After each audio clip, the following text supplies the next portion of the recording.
অনেক দিনের ইচ্ছা ছিল আসবো আমি আদিযোগী, শেষ পর্যন্ত চলে এলাম ইসা যোগা সেন্টার বা আদিযোগীতে। এটা কোয়েম্বাটুর শহর থেকে প্রায় 30 কিলোমিটার দূরে অবস্থিত এবং গাড়ি ভাড়া করে আসা যায়। এই মূর্তিটির উচ্চতা 200 ফুট, ওজন 500 টন, পুরোপুরি স্টেনলেস স্টিল দিয়ে তৈরি।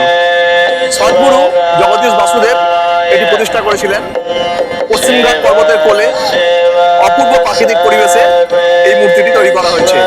2017 সালে আমাদের দেশের প্রধানমন্ত্রী মাননীয় মোদীজি এটি উদ্বোধন করেছিলেন এবং তারপর থেকেই এটা গিনেস বুক অফ ওয়ার্ল্ড রেকর্ডসে নাম উঠে গেছে। আজও হাজার হাজার দর্শক, হাজার হাজার ভারতীয় এই মূর্তি দর্শন করতে এই কোয়েম্বাটুরে আদিযোগীতে চলে আসেন।